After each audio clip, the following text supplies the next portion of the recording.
Fala pessoal do Conversas Sustentáveis, como é que vocês estão? Estamos aqui para mais um episódio e um episódio muito legal.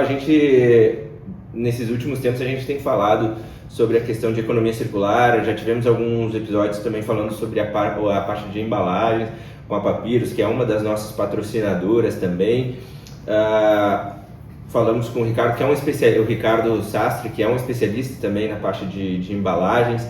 E hoje a gente vai falar aqui com o pessoal da Casulo, com o Renan da Danone, para falar um pouco de design, né? O papel da natureza que também está envolvido, acho que se correlaciona agora com essa parte de alimentação, é um tema muito importante, acho que de resíduos, e a gente pensar como é que a gente pode trabalhar isso ligando a natureza, a embalagem, acho que é uma pauta muito relevante. Então, Tarso, seja muito bem-vindo aqui ao Conversa Sustentável, Renan. Primeira vez que a gente bate esse papo, tem uns às vezes que já são figurinha marcada, então agora que a gente está fazendo o nosso primeiro bate-papo. E antes da gente introduzir assim, esse tema, eu gosto que a galera se apresente, né? Quem é o que é, por que faz o que faz. Eu acho que um pouco fora do crachá, né? Assim, quem é o Tarso e quem é o Renan. Então, vou começar contigo, Tarso, por favor, te apresenta aí para nossa galera. Eu sou o Tarso, faço parte aqui do time do Casulo, que é um lab de desenvolvimento de embalagens circulares, então um espaço para co-criar embalagens com marcas transformadoras de embalagens. Sou designer de produtos de formação, então tenho essa bagagem aí de desenvolvimento de produto, prototipagem, e aqui no Casulo eu sou responsável por rodar todos os programas que a gente oferece aqui, né, para as marcas e para os transformadores, e também toda a parte de prototipagem lá na nossa oficina, com impressão 3D, prototipagem rápida em geral, então é basicamente isso. Boa. E tu, meu cara? Bom, obrigado aí pelo convite. Meu nome é Renan, eu tenho 38 anos, sou formado em Química. Caí no mundo de embalagens no processo de estágio, né? Comecei a trabalhar e desde então são 21 anos trabalhando com embalagem, né? Trabalho há 5 anos na Danone, né? Sou responsável por uma parte do desenvolvimento e gerenciamento de embalagens ali do portfólio de EDP, né? Que a gente chama de líquidos, de iogurte. E a gente desenvolveu em conjunto esse projeto aqui, bem bacana, para contar um pouquinho para vocês como é que funcionou essa ideia aí. Muito bom. Quero também agradecer aos nossos patrocinadores, a Vida Veg, a Organic, a Greenplat, que estão apoiando aqui o Conversas Sustentáveis para que a gente alcance também mais pessoas. Anderson, da Vida Veg, JP, da Greenplat, também agradecer o Enzo, que fez a ponte para nos ajudar lá, Ricardo, da Papyrus. Então, muito obrigado, pessoal. E para a gente começar agora essa pauta aqui, vai primeiro, na verdade vamos começar pelo Renan e depois pelo Tarso. Como é que surgiu essa ideia da parceria entre a Danone e a Casulo? Como é que tudo surgiu e onde é que foi a visão assim, de inovação, sustentabilidade? Sim. Bom, a Danone, como uma empresa sediada na Europa, né, uma empresa hoje que tem a matriz na França, ela tem uma política global de sustentabilidade muito forte, né? Atualmente nós somos uma empresa B Corp, conseguimos a recertificação de B Corp recente, então a gente tem muito enraizado na nossa cultura essa questão de sustentabilidade até pelas diretrizes globais que nós temos. Então a gente tem programas dentro da Danone de redução de carbono, optimização, etc. Então isso está muito no nosso dia a dia, né? E nós tínhamos um desafio, né? A gente tem um desafio constante de melhorar essa questão de o quanto que a gente utiliza de material versus o quanto que a gente disponibiliza de produto. Então a gente tem essa necessidade de sempre estar inovando e melhorando, né, essa condição. E nós tínhamos esse desafio, né, desse frasco de 100 gramas, que é um conceito global, né, um conceito que ele é disseminado em vários países do mundo, em que atualmente ele era totalmente liso, né? E a gente tinha o desafio de poder trazer algo diferente nele que pudesse otimizar, né, essa questão, gerar pegada de carbono, etc.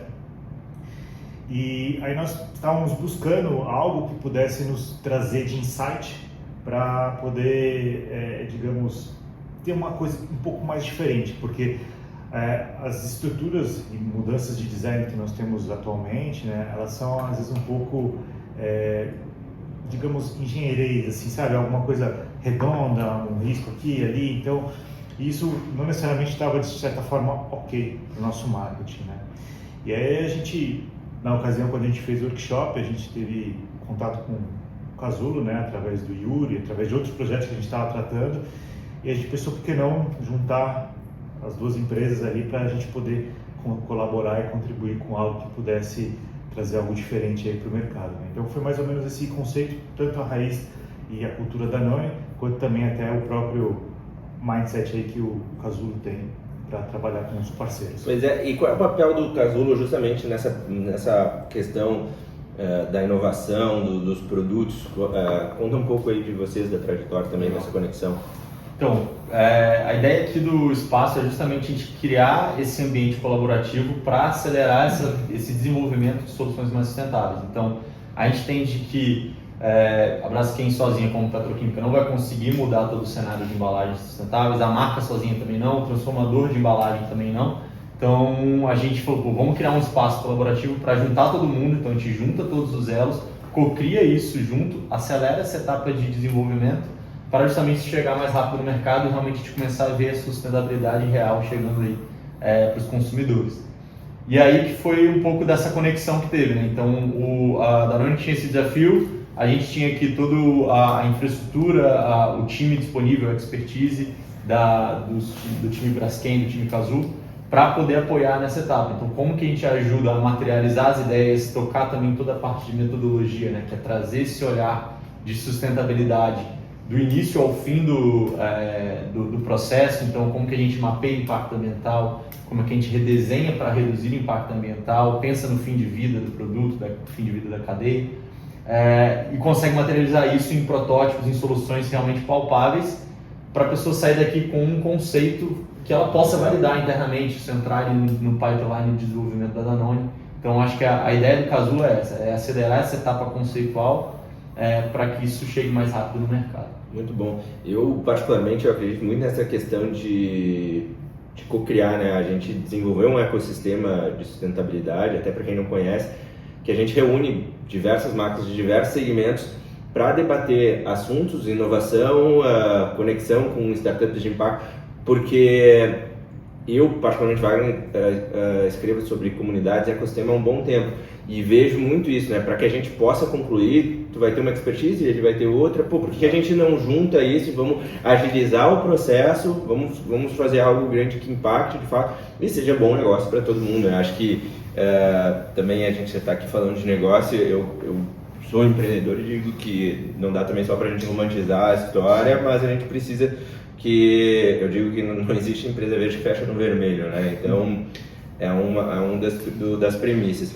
Renan, e no lado de vocês, assim, qual foi o maior desafio técnico aqui que vocês e estratégicos que vocês passaram para implementar essa nova embalagem, assim, ligando, sei lá, a qualidade, assim, porque não adianta também aquela história, ser sustentável e não entregar o que é o básico dela, que é ser uma boa embalagem, né? Eu acho que é isso. O desafio principal, nós tínhamos vários desafios, né? O primeiro deles é que a fábrica que produz esse frasco, né, que invasa, ela fica numa altitude, Poços de Caldas, né? Fica ali na fábrica, então tem uma altitude de aproximadamente 1.150 metros. E quando você invasa sobre uma pressão atmosférica e depois você leva ela para o nível do mar, né, você tem um comportamento de pressão diferente. Isso já é um desafio. Fora isso, também a gente tem toda a cadeia de distribuição logística do Brasil, né, que é um país de dimensões continentais, onde você tem condições de estradas, maneira de dirigir, enfim, então isso acaba pesando bastante.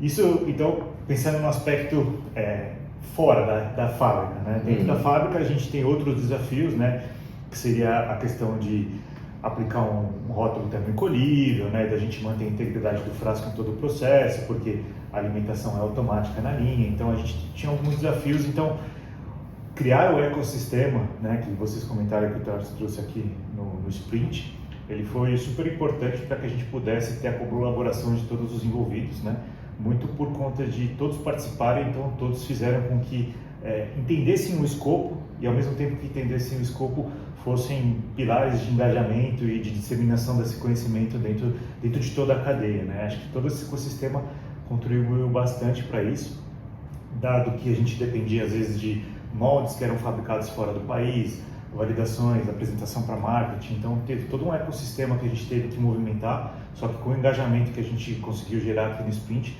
Acho que foi muito importante, isso foi um grande desafio que a gente conseguiu passar essa primeira etapa, né? A gente tinha várias outras microetapas, né, que eu comentei com você, tanto externo quanto interno, mas a grande etapa é você sair daqui e transformar isso num projeto dentro das empresas. E dentro disso, antes de eu passar para ti, Tarso, antes disso, a questão, e aí consegue ter essa mesma produção e manter um nível financeiro dentro da expectativa, sem alterar a questão do produto no final, porque assim, eu costumo dizer que é o que eu falei lá no início, né? Não existe empresa verde fecha no vermelho. O Brasil é um país majoritariamente pobre, como todos nós sabemos. E, às vezes, para algumas pessoas, cada centavo impacta na hora da compra. E isso tudo foi pensado também na hora do projeto? Sim, com certeza, até porque as mudanças que a gente faz de otimização, etc., a gente tem toda uma validação técnica antes de visual, enfim, que a gente chama de pesquisa qualitativa ou até mesmo quantitativa, que a gente tem dados apurados ali, em que nós validamos se aquilo vai impactar na performance de uso para o consumidor ou não.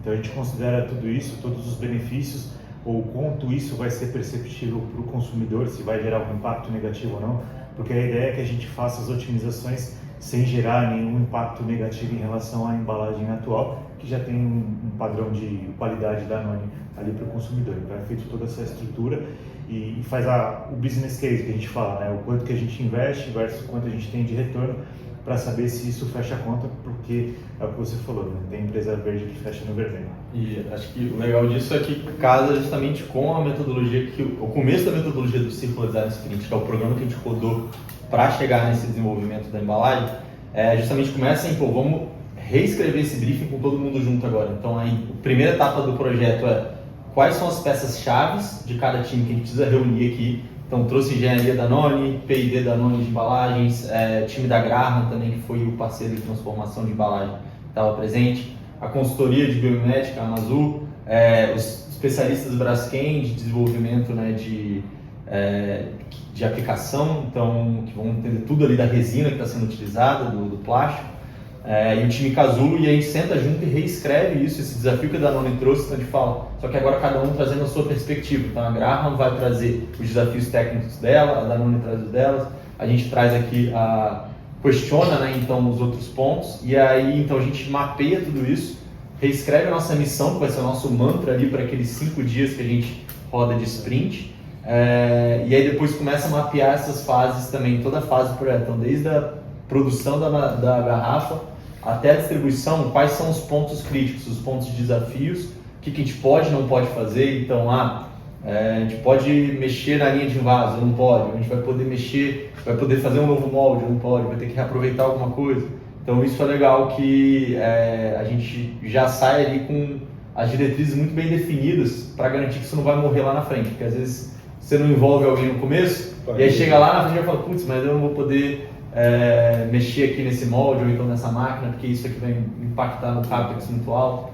A gente reescreve o escopo já fazendo uma matriz de risco. Exato. Sim, né? Então você já consegue mapear ali, saber como que você tem que fazer, porque muitas vezes quando você não tem todo o time ali junto, né, você às vezes vai descobrir o risco lá na frente, quando você já fez todo o processo. Quando a gente fala no meio das startups é isso, né? Às vezes a gente mentora algumas startups, a gente está criando um fundo para investir e às vezes o pessoal vem com o produto pronto, mas você já validou com o mercado, ver se alguém quer isso. Ah, não, mas eu falei, cara, tu criou todo um produto agora para redirecionar tudo, assim, um trabalhão, um custo enorme, e ao invés de tu começar com um negocinho aqui, vai ajustando o produto que fica muito mais fácil dentro do processo.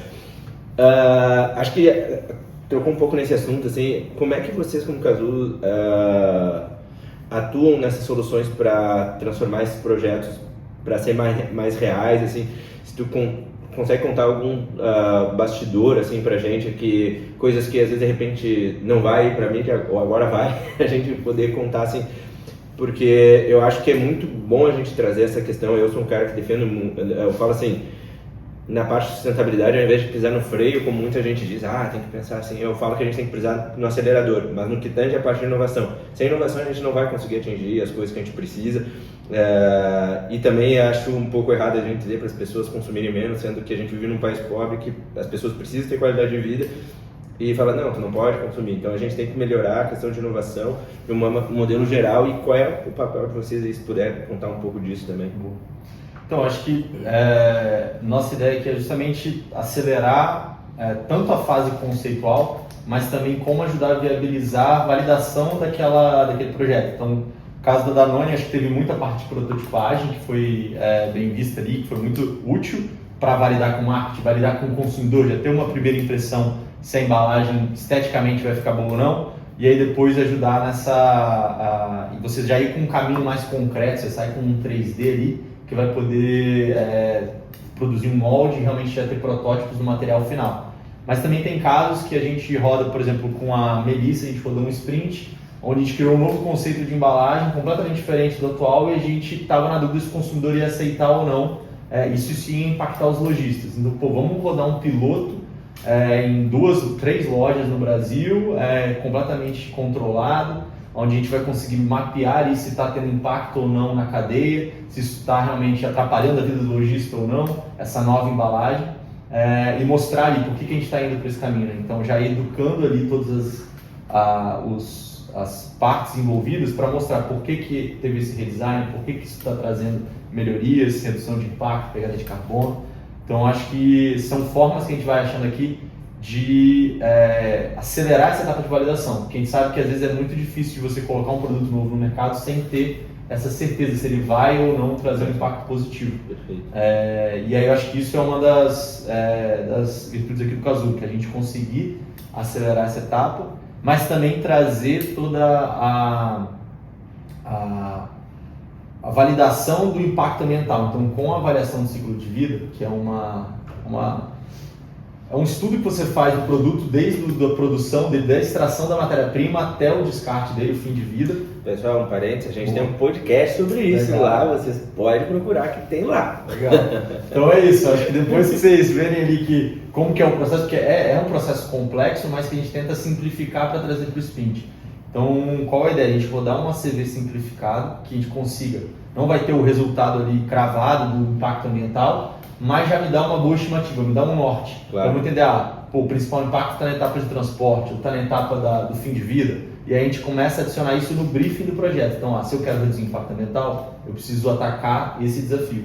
E é o que a gente faz no sprint, a gente roda um ACV no começo e no final do sprint, para ver se, primeiro, qual é o desafio, e depois para ver se realmente teve alguma redução de impacto. Então, acho que isso são formas de a gente conseguir entregar essa sustentabilidade real e rápida. Muito bom. E pensando na cadeia de valor aí, de uma maneira geral para ambos, assim, qual o impacto dessa embalagem que ela traz na redução tanto de emissões quanto na questão do resíduo, né? Como é que foi também tudo isso concebível, e ela é escalável para outros produtos e também setores também?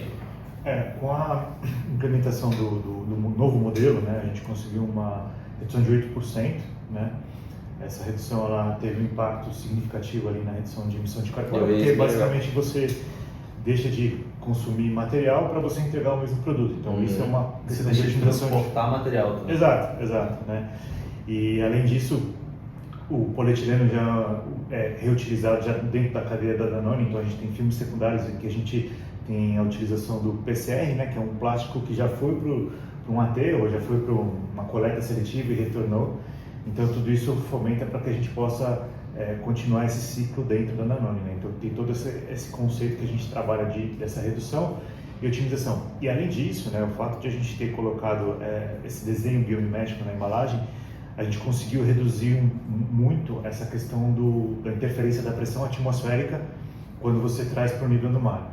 Porque esse desenho biomimético ele acabou, digamos, de certa forma, dando uma carapaça ali que fez com que ele não sofresse tanta pressão, ou se sofresse ele tivesse resistência para contrapor. Então, a visualização dele, né, para o consumidor, a qualidade com que ele chega ali no ponto de venda para o consumidor também é superior. Na pressão, né, ele tende a amassar aqui assim na lateral, então ele fica deformado, né, então essa percepção do consumidor é ruim. E aí esse padrão conseguiu trazer essa resiliência, ele conseguiu segurar mais essa pressão. E acho que outro ponto interessante do ponto de vista de sustentabilidade é o material. O próprio material do polietileno branco ele já é um material que tem um alto valor agregado nas cooperativas, então a gente entendeu que realmente não fazia sentido nenhum trocar o material, esse aqui já era um material que é muito, traz um impacto positivo para a cadeia do ponto de vista social, ali, né? De gerar renda para as cooperativas. O desafio era como que a gente otimiza ele ainda mais, porque já estava num limite, né? Que a gente já tinha testado várias coisas e não estava conseguindo chegar numa redução, então a gente precisava buscar ali inspirações em outros lugares, que eu acho que veio a questão da biomimética, em como sair da caixinha, sair do óbvio e começar a olhar o que a natureza já faz que traz resistência para a gente conseguir aplicar e como que a gente testa isso, valida. Então acho que foi um pouco... E o que eu sempre falo, assim, que eu acho muito legal é usar coisas que funcionam, né? Porque trazendo também de novo para o meu mundo, porque passa muita coisa pra gente, né? A gente fala desse com o pessoal do agro, logística e tudo, e tem muita coisa que fala, cara, que é legalzismo, assim, é legal, mas não vai funcionar. Exatamente. Porque não te fez. Eu sou de um setor de energia, daí vem o cara, porque isso aqui vai produzir energia. Eu falei, cara, é commodity, se não for mais barato do que coisa, o cara não vai comprar, cara. Tipo, não vai parar de pé, uma indústria não vai contratar uma energia que vai ser muito mais cara, que vai impactar outras áreas da vida dela só porque ela é green, né? Tipo, então, assim, eu vi que também tinha um outro dado ali que era, acho que era de... Fugiu ali que apresentaram, acho que era de 35%. Qual foi o... Fugiu agora, mas depois eu ponho lá pra você. Mas é justamente isso. O nosso foco até, a gente diz, como é que a gente pode seguir crescendo economicamente, causando menos impacto, né? Acho que a grande premissa e o grande pauta da inovação, a gente conversa com as empresas, eu falo assim, cara, não precisa defender uma bandeira de green, verde e tal, eu sou um que, sou da área de sustentabilidade, eu sou um cara muito racional, assim, muito de dados, né? Mas se o projeto que tu faz automaticamente, sei lá, vai ser mais eficiente, tu vai desperdiçar menos, tá indo ao encontro das premissas de sustentabilidade. Às vezes não dá para você chegar lá alguma coisa só 100% papel, sem você passar por várias etapas, né? Então, enquanto você não chega lá, você não pode ficar só parado aqui reclamando. Exato. Você tem que se mexer para ir cada vez mais caminhando. Pode ser que seja um passo maior, um passo menor, mas o importante é sempre você estar movendo para você entregar o mesmo, talvez mais otimizado possível, seja até melhorando o desperdício de alimento, etc. Então, tem várias formas de contribuir para práticas mais sustentáveis, né? Não só eliminar. E até trazer, eu quero um pouco da visão de vocês, vou fugir um pouco daqui, isso aqui. Qual é o papel de vocês, que vocês acham, que eu estou falando muito da inovação e da sustentabilidade, que vocês enxergam, podem discordar de mim também, assim, vocês enxergam o papel da inovação para que a gente possa, de fato, ter esse futuro mais sustentável? Eu acho que a inovação, pelo menos do ponto de vista, ela tem vários aspectos, né? Tem uma inovação técnica, de descoberta de novos materiais, tem uma inovação de design, que você pode reduzir desperdício, que você pode trazer uma otimização, tem uma inovação do processo produtivo, que você pode economizar energia. Então, tem várias inovações. Mas a inovação nada mais é do que, acho que você entregar algo para o consumidor, sendo mais eficiente. Então, por exemplo, a gente está trazendo uma inovação de um design que propiciou a gente entregar o mesmo produto com a mesma qualidade, com menos material, que gerou uma captação menor de carbono. Então, a inovação, ela vem a fazer com que a gente acabe indo de encontro com aquele objetivo final, que é ter o melhor dos mundos, né? Digamos, para questões sustentáveis.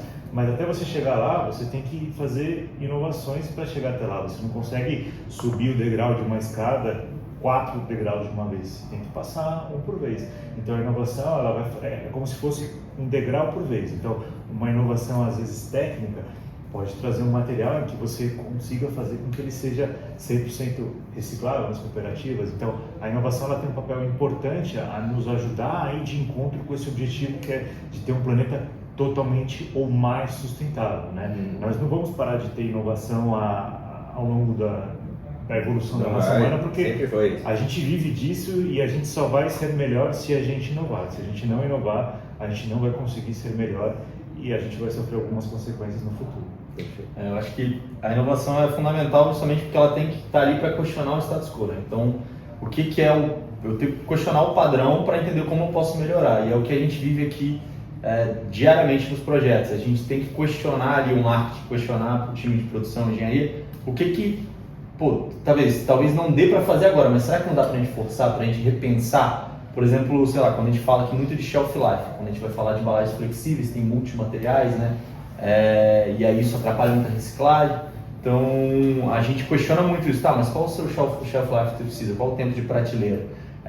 E será que você precisa realmente disso tudo? Daria para descer um pouquinho? Até que ponto a gente pode mexer nisso para conseguir trabalhar na embalagem para torná-la mais reciclável e aí sim trazer uma melhoria? Porque isso estava ali às vezes enraizado de um processo que já foi pré-determinado alguns anos atrás e que não foi questionado. Então quando a gente começa a repensar a embalagem, às vezes a gente tem que dar esse passo atrás e olhar, tá, mas o que eu posso fazer? Ou então até onde a gente consegue ir? O que eu preciso, até onde eu preciso chegar para isso ser aceito, para isso passar no teste, e aí sim a gente conseguir implementar, porque senão a gente vai ficar só no padrão ali. Não foi o caso da Danone, a gente não tinha que repensar o material, não tinha uma multicamada aqui, mas isso acontece muito, a gente olhar para a embalagem, ver que tem várias barreiras ali que foram criadas, mas que por um momento pararam de ser questionadas. Então acho que a inovação entra para isso, é questionar. Pô, mas será que não dá mesmo? Será que não dá pra gente forçar, testar, fazer um piloto, começar a olhar de forma diferente? E aí sim você começa a entregar produtos que vão trazer menos impacto, que realmente vão conseguir revolucionar ali uma cadeia, e aí sim você torna aquela cadeia mais sustentável. Então acho que isso Eu acho que as inovações cada vez mais elas têm que nascer sendo sustentáveis. Esse é um outro ponto que eu considero muito importante. Tanto que a gente chama o programa que a gente tem, que é o Together for a Better Life, inovabilidade. Não tem como desacoplar mais as duas questões, são temas transversais, tu não vai ter como inovar com um processo que vai impactar de uma forma negativa o teu negócio até em questão de reputação. Então, e cada vez mais o que eu venho percebendo conversando com alguns C-Levels, a cadeira de inovação e sustentabilidade andar junto. Sim. Eu estava agora com o Lucas, que é o diretor global de inovação da L'Oréal, e ele agora é inovação e sustentabilidade. Daí eu estava com um outro diretor de uma outra grande empresa também, inovação e sustentabilidade. Então eu vejo esse tema, lá fora já está muito comum, né, que a galera fica no innovability, né? Que a inovação sem sustentabilidade, ela não tem durabilidade. Então você inova, mas se não é sustentável, ela acaba sendo igual um rojão, um foguete, né? Digamos, um foguete de fim de ano. Você tem aquela explosão de luz, de barulho, mas logo ela se apaga, né? Então acho que o importante é fazer algo sustentável que você consiga perdurar por muito tempo, para você poder incentivar outras pessoas a seguirem a partir desse fio para um próximo passo. Agora, tirando também um pouco do lado técnico, como é que foi a junção desses times, assim, culturas diferentes, para trabalhar em prol de um objetivo? E essa parte assim, a gente vai lidar com um cara que é mais técnico, com outro pessoal que é mais de humanas, mas eu acho que isso aqui não funciona e não sei o que. A gente tinha isso dentro do setor de energia quando a gente fazia, daí vinha lá o pessoal de engenharia para uma coisa, o time de marketing, não, mas não pode ser assim também, o de vendas já querendo vender uma coisa que tecnicamente não tinha como fazer. Como é que foi essa conversa, assim, esse alinhamento? Cara, acho que foi bem legal ver como o time estava todo engajado. Isso geralmente é um desafio aqui para os sprints, porque isso vai ter um momento que a gente vai falar, galera, esquece problema, esquece as restrições, agora é viajar e pensar em ideia nova. Não existe ideia ruim é não dar ideia. Então, aí é nesse momento que geralmente você vê a galera que é mais técnica, mais tipo assim, que é focado na produção, na otimização, já meio restrita, meio fechada, não quer saber. Mas o legal desse sprint foi isso, que tava todo mundo com a cabeça muito aberta e tentando, então os engenheiros também provocando e tal. Eles sabiam que eles tinham muitos desafios, que às vezes o negócio não ia para frente. Mas é isso, você precisa ter uma ideia ali, às vezes, mais fora da caixa, que vai inspirar uma outra, que vai ser a junção das duas, você chega numa solução que vai entregar o que você está precisando. Então foi um pouco disso, né? Terminaram os projetos sendo amigos. Foi todo mundo feliz aqui, que era engraçado, né? Assim, ainda mais como tinha biomimética nesse, você tinha que ir lá buscar no animal a referência. Então, vamos trazer aqui a estrutura do casco da tartaruga para dentro da extrusão do filme do plástico. Cara, mas como é que a gente vai fazer isso? E aí, mas estava todo mundo, acho que levou na esportiva ali, conseguiu tocar bem o processo, e é fundamental isso, porque no final é o que a gente fala, confia no processo, porque no começo vai parecer uma bagunça, mas no final você sai com um resultado. Então... Todo mundo começou meio cabreiro, o que vai dar, natureza, frasco, mas acho que a construção da equipe, né, em conjunto, acho que foi tudo algo que, apesar de cada um ter o seu ponto de vista, todo mundo estava ali em prol de um mesmo benefício.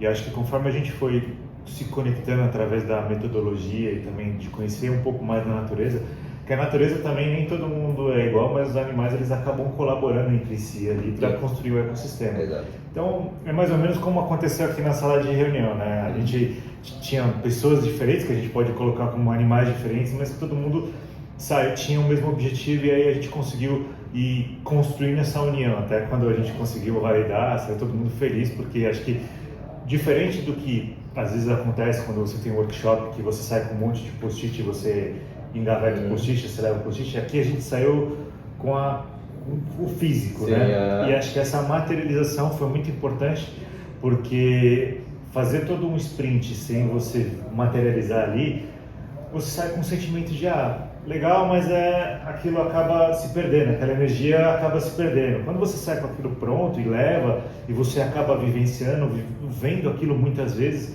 eu acho que aquilo ajuda muito a você seguir com essa chama acesa e a engajar, entendeu? Acho que isso também foi um ponto importante que a gente conseguiu, por mais diferente que seja, conseguiu conectar todo mundo em cima de um protótipo.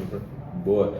E agora das perguntas, depois a gente tem a pauta das dinâmicas, a última aqui. Se vocês pudessem deixar uma provocação para o mercado, assim, em relação ao que a gente falou, pô, inovação é uma coisa, sustentabilidade é outra, que provocação vocês deixariam? Provocação no mercado, acho que acho que já era essa de pensar o que é o padrão e se não dá para mudar realmente esse padrão. E eu acho que a provocação é talvez do que a gente vê aqui nos sprints, da maioria que a gente rodou, falta muita conexão entre as áreas. A área de sustentabilidade às vezes não está tão ligado com a área de marketing. Então, várias vezes a gente achou aqui o time de marketing não sabia que às vezes um material específico, que a embalagem dele não era reciclável, porque tinha uma mistura de materiais. Justamente porque faltava essa conexão. E aí quando o marketing participou do processo, ele já começou, não, acho que faz sentido talvez a gente trocar, eu tirar esse dourado daqui da embalagem, porque vai facilitar a reciclagem, jogo o dourado pro rótulo, sei lá, isso começa a questionar porque ele vivenciou o processo. Então acho que é buscar essa integração, trazer todo mundo junto pro processo, porque aí todo mundo fica a par do desafio. Então não é aquela coisa desconectada, a sustentabilidade tem uma meta e marketing tem outra. Não, todo mundo tem a mesma meta, todo mundo quer que a empresa seja melhor, seja venda mais, seja mais sustentável. Então, vamos se conectar mais, porque eu acho que isso acontece muito, assim, a gente achava que era algo mais interligado, mas não, tem muita empresa que ainda não tem essa relação, essa conexão, e desde pequeno até grande, tá? Acho que não tem CNPJ específico. Eu adoro essa parte da provocação de questionar padrão. Eu falo que a gente tem muito disso, assim, a gente vive de uma maneira, até como ser humano, a gente vai vivendo, mas por que tá vivendo assim? Porque é assim a vida. Porque quem disse que tem que ser assim?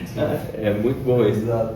Da minha parte, para não chover muito no que o Tarsi falou ali, eu acho que construir e implementar projetos que tenham um storytelling e um propósito, né? Acho que foi muito mais fácil a implementação, o engajamento e até mesmo a divulgação do projeto, pensando em todo o storytelling que a gente construiu aqui, desde o primeiro sprint até a implementação.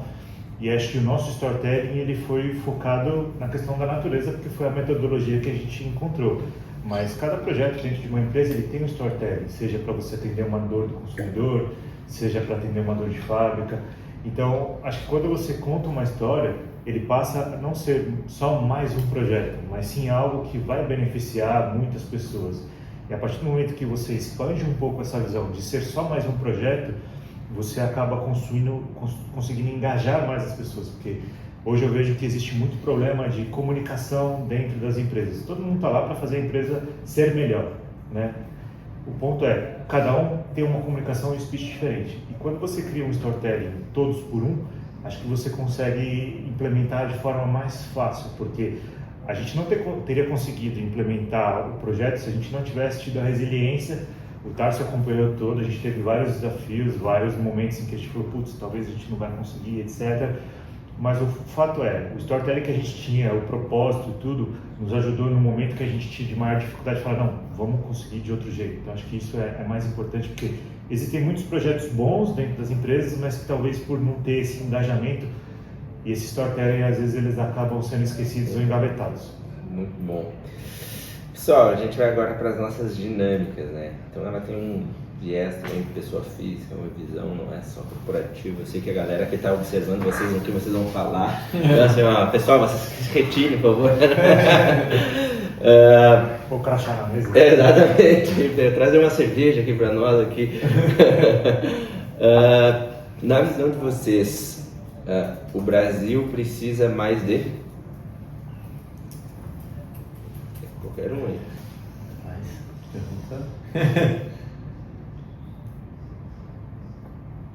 Depois dá pra cortar, né? Tá pensando em muito tempo. Cara, mas eu não queria falar muito do... Acho que a gente precisa muito de união.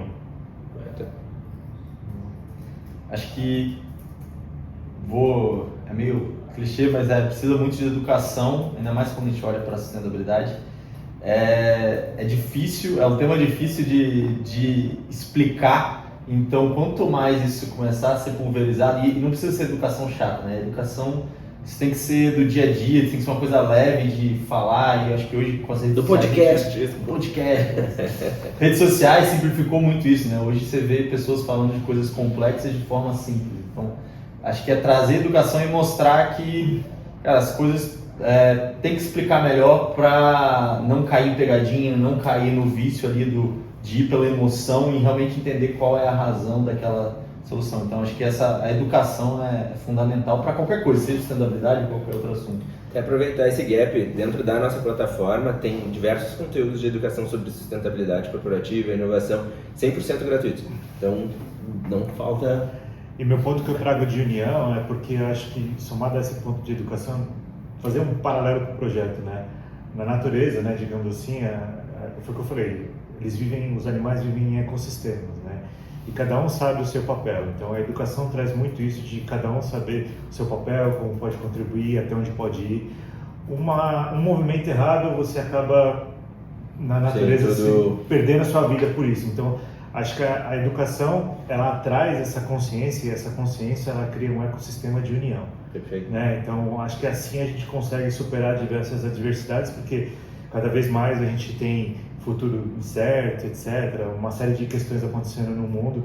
Então quanto mais educação você tiver, te traz a união que você consegue como povo, né, evoluir. Empatia, assim, por né, o que está acontecendo aqui, mas comigo não é, tá, mas o outro não é. Exatamente. Perfeito. Antes dessas três aqui que eu separei, o que vocês indicam, assim, eu acho que tem um tema que todo mundo deve... Nem precisa ser estritamente sobre isso, assim, mas algo que, de repente, que vocês leram, viram, que falam assim, cara, acho que todo mundo deveria ler, ver isso aqui, tem algum documentário, um filme, livro, sei lá. Cara, tem um livro, a gente tem até aqui, eu lembro que foi muito difícil de achar, não sei se vai ser fácil de achar na internet, porque chama A Veraidade das Coisas Leves, que é de Thierry Casasian.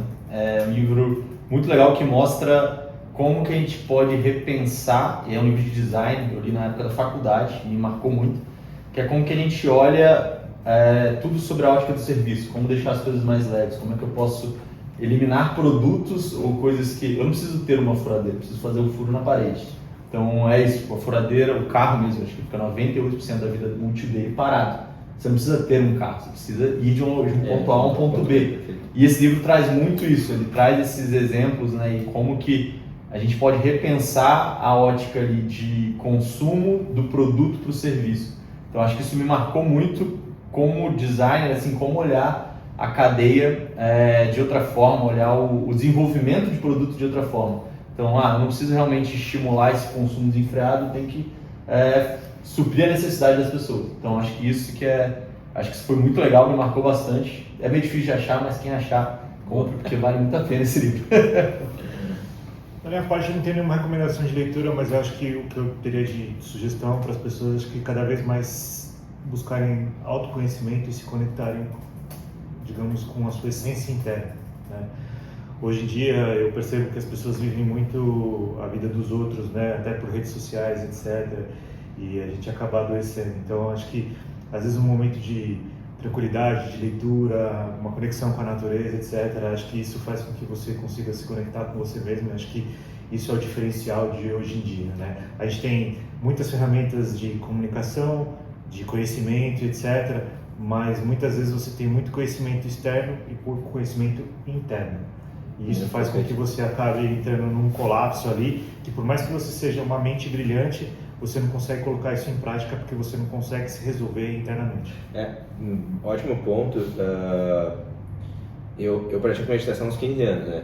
E aí eu falo pra galera, a gente criou um quadro novo que se chama Além da Sustentabilidade, e uma das perguntas é justamente isso, né? Todo mundo acaba falando, como é que tá a vida? Correria. Deu, tá, mas beleza, tu só corre ou tu sabe parar também? Porque eu falo assim, a própria criatividade, as ideias, elas vão sair no momento que tu tá tranquilo, que tu tá observando as coisas. E quando tu tá muito na correria, reunião, cara, porque tu não consegue fazer outras coisas também, porque tu tá sempre com a cabeça... E eu até vou aproveitar esse gap aí, tu falou de autoconhecimento, tem um podcast que eu gosto muito, que eu escuto, que se chama Corpo Seco, que ele traz muito essa visão do autoconhecimento, um episódio de 10, 15 minutos, 5 às vezes, que acho que dá uma clareza do nosso eu interior muito bacana. Agora, algo mais também pessoal, assim, que está ligado ao passado, presente e futuro. O que teve no passado de vocês que vocês carregam até hoje, seja ruim, que falou, pô, aprendi com isso pra caramba. No presente, o que tem inspirado bastante vocês, assim? E no futuro, qual é a expectativa? O que vocês estão criando aí, botando energia também?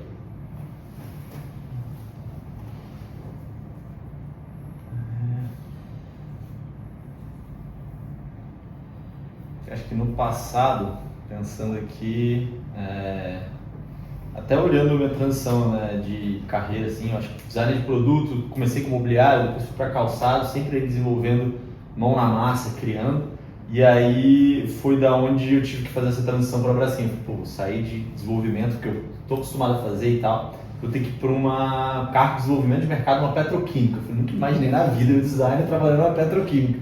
E realmente eu acho que tive que ter coragem ali para... Cogitei não desistir e tal, não continuar, mas segurei firme ali e hoje, cara, eu acho que foi uma fase muito importante, uma mudança completamente de perspectiva de abrir novos horizontes, coisas que eu estava meio fechado, estava ali na zona de conforto, então sair dessa zona de conforto foi muito legal e trouxe muitas coisas novas, muitos aprendizados e conexões que eu acho que foi fundamental. Assim, eu diria que seria uma coragem para o novo? Assim? Uma coragem para o novo. Ele sai, arrisque mais, tem que sair da zona de conforto em algum momento. Claro que tem que ter uma cautela, porque cada um tem seus desafios na vida, mas se não arriscar, a chance de ficar estagnado é muito grande. Então... acho que é o Zuckerberg que fala, né, que arriscar é perigoso, mas não arriscar é pior ainda. Isso. Exatamente. Bom, acho que do meu passado o que eu trago é muita questão de resiliência, né? Evidentemente, todo mundo tem seus problemas, etc. Então, acho que olhando para trás, acho que eu tive momentos bem complexos que eu consegui ter uma resiliência ali, e a resiliência foi sempre buscando um autoconhecimento, né? Saber até o seu limite. E acho que isso também me despertou para um determinado ponto, que é o que eu trago para o presente e para o futuro, né? Independente de quais são os seus planos, os seus objetivos, tudo, dê o seu melhor todos os dias, né? Nem sempre vai ser o melhor, o seu 100%, mas dê sempre o seu melhor, porque você só tem a ganhar com isso, né? Seja no dia a dia, seja na maneira de lidar com as pessoas, etc. Às vezes você não está no seu melhor dia e você pode ter tido alguma situação, alguma desavença. Foi o seu melhor, mas o importante é você sempre escutar, sempre ser empático, porque isso faz com que você consiga construir laços e construir conexões importantes que vão te ajudar a chegar no futuro. Então, resiliência no passado e daqui até para o futuro, dê sempre o seu melhor, porque sempre vai ter alguém observando o seu valor e quanto isso vai construir e vai te digamos, moldar o seu caráter. Muito bom. O que tem inspirado vocês?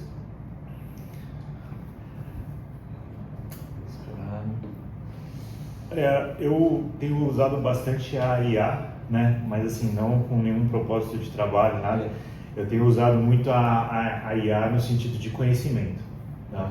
Então eu tenho me inspirado ali muito para aprender coisas novas. Então, ao invés de você às vezes talvez buscar referências bibliográficas, etc., você acaba tendo uma conversa ali, porque você molda a IA conforme você quer, né? Então você pode desde ser uma conversa muito técnica até muito disruptivo. Então acho que o que me inspira é o quanto isso tem a nos oferecer de ferramentas para que a gente possa ser melhor sem sair de casa, com 5 minutos que você pausa para um café, ou seja, você não precisa, muito tempo atrás você precisaria ir numa biblioteca ou até mesmo acessar a internet, ou seja, você precisaria desprender um tempo maior. Hoje em dia, cada vez mais você tem muita informação na palma da mão. Então, o que você faz com isso? Então, isso me inspira no quanto que a gente pode evoluir como consciência humana para construir um futuro melhor para todo mundo. Eu tenho um amigo meu que ele tem uma plataforma de AI de idiomas e eu acho fantástico, porque daí eu fico falando em outro idioma, treino outro idioma e começo a bater papo sobre um tema que para mim é relevante, assim, eu falo, pô, cara, é justamente isso, assim.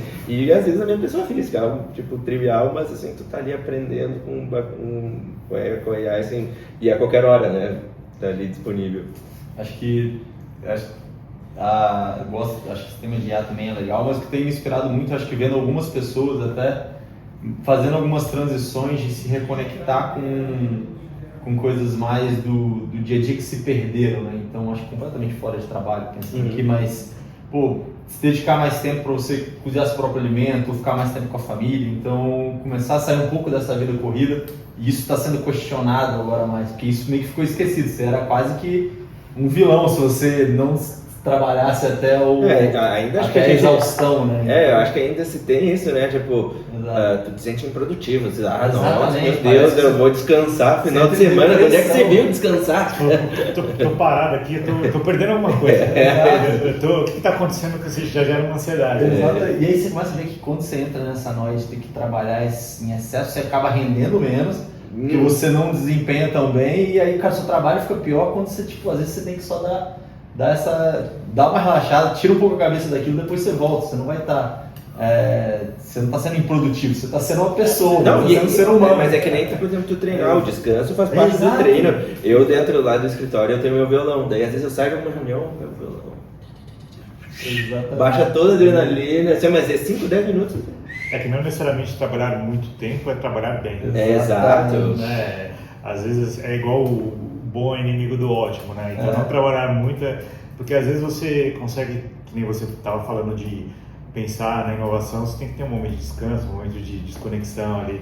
Você não vai conseguir pensar numa inovação que realmente faça diferença estando ao teu lado de reuniões até o fim do dia, né? Então é nos momentos em que você está ali, se você conecta com você mesmo, que você tem a sua paz, né? O seu momento individual, que você recarrega energia, que você consegue ter a mente criativa para ir para algo que vai realmente fazer a diferença. E futuro? O que vocês estão esperando? Futuro? Cara, acho que... O que vocês estão construindo? Não sei. Acho que do ponto de vista de profissional, acho que de sustentabilidade, assim, eu espero que tenha mudanças tanto das marcas, também da legislação do governo, regulamentar, olhar essa governamental, questionar o que são esses padrões. Será que a gente realmente precisa ter leis tão rígidas, ou às vezes tem motivos ou não, mas começar a questionar isso e acelerar esse processo. É muito travado ainda. A gente vê aqui, por exemplo, do ponto de vista de reuso, aqui no Brasil, isso é totalmente travado de reutilizar, de reinvasar uma embalagem no varejo. Será que já tem tantos lugares fazendo, testando? Será que a gente não pode acelerar um pouco? Sei que tem desafios, aí Anvisa e tudo, mas acho que esse para o futuro, eu espero que tenha mais velocidade nessa transição, e do ponto de vista pessoal, acho que no futuro é isso. Eu acho que se reconectar mais com coisas básicas que a gente vem se perdendo. Acho que eu tentando fazer isso cada dia mais, dedicar mais tempo para... Acho que quando você passa dos 30, você começa a ver que Verdade. tudo cobra, né? Então, pô, tem que cuidar mais do corpo, cuidar mais da mente, da saúde. Então, acho que o meu futuro é isso, ter esse olhar cada vez mais atento para mim, né? Massa. Bom. Da minha parte para o futuro, acho que é muito a questão da consciência das pessoas com relação ao que elas fazem agora impacta no futuro, porque pode ser clichê, mas a embalagem ela não vai parar sozinha no rio, né? Então, assim, o descarte consciente, saber que o que você faz agora tem impacto no futuro, não se preocupar com o meio ambiente, não se preocupar com o lixo somente quando aconteceu uma catástrofe ou apareceu o lixo na sua porta sem um descarte adequado. Então, acho que essa consciência para mim é muito importante, porque a gente tem até tem um pouco de lema do que é o lema da Danone, né? One Planet, One Health. Então, a gente só tem um planeta, então a gente tem que saber cuidar dele, porque o que você faz agora vai ter impacto no futuro, seja para você, para o seu filho ou para algum ente querido, né? E também acho que cuidar da sua saúde, né? Que é o que o Tarso comentou, que é muito importante no sentido de não adoecer, né? Seja a saúde alimentar, né? Que a empresa que eu trabalho tem muito forte isso, mas também a saúde emocional, que é muito importante, né? Então, acho que são esses 3 pilares: conscientização, digamos, saúde alimentar, né? Sim. E saúde emocional. Muito bom. Agora, para a gente finalizar aqui, pessoal, tem uma parte que vocês deixam uma pergunta para os próximos convidados e vão responder umas de outros. Boa. Então, assim, eu vou mandar essa do Lucas, que é o diretor lá da L'Oréal, e a Cris, que é a diretora lá da L'Oréal, para ti. Então, assim, o Lucas perguntou assim, se você fosse um âncora de um jornal, qual manchete você gostaria de dar?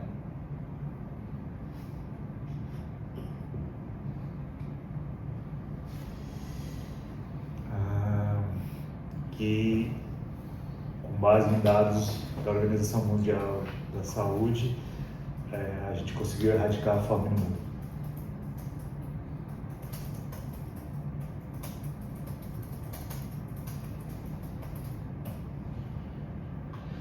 E a Cris, que é a diretora de pesquisa científica Latam da L'Oréal, ela perguntou: qual projeto ou iniciativa te trouxe mais impacto, seja positivo ou negativo? Mais impacto? Cara, eu acho que o Casulo como um todo, assim, participar do processo de criação do Casulo foi algo muito impactante para minha vida. Eu aprendi muita coisa que eu não fazia nenhuma ideia. Eu acho que é um universo gigante de embalagem, de sustentabilidade, que eu sempre gostei desde a época da faculdade, de embalagens e de sustentabilidade, embalagem, não fazia a mínima ideia que eu ia trabalhar com isso. Mas sempre gostei de sustentabilidade, e aí quando eu consegui materializar isso e ver que cada segmento tem peculiaridades específicas, e é muita coisa para solucionar, isso acho que me deu esperança, porque eu adoro, eu sempre falo isso com um amigo designer também, que eu adoro materializar problemas, soluções para problemas. Então, essa é a minha paixão como designer. E trabalhar aqui no Casulo me proporcionou bastante disso. E sempre um case diferente. Então, um dia com a Danone, outro dia vai ser com a L'Oréal, outro dia vai ser com outra marca. Então, esse foi muito gratificante, assim, poder participar desse processo. Legal. E qual pergunta que deixa... Caraca, pergunta... Depois dessa do Anchor aí, eu fiquei até... Pode ser fiquei instigado a pensar uma coisa bem diferente. Não, eu falo, o pessoal anda meio filosófico, assim, tem várias perguntas, assim, que... Bom, seguindo na filosofia, né? A pergunta para o próximo convidado é: o que você diria para você no passado que você gostaria que tivessem dito e não foi dito? Diria para você no passado... que você gostaria que fosse dito e não foi dito. Então, vou seguir agora proposto. Como você se imagina daqui a 15 anos? Ainda bem que é para a mesma pessoa, né? Lá no passado, depois no futuro. Vai viajar rapidinho. Eu lembro que eu fui uma vez num evento, aí tinha você tinha que escrever uma carta para o seu eu do futuro. E aí eles vão te reenviar esse e-mail daqui a 20 anos, eu acho. Se tiver e-mail ainda. Mas tu sabe que tem um... É um software que faz isso. tem um site. sistema, é um site que tu consegue fazer isso aqui é pra eu daqui a 5 anos. Exatamente. E aí tu vai ver o que tá rolando ali na tua vida, né? Às vezes é até perigoso.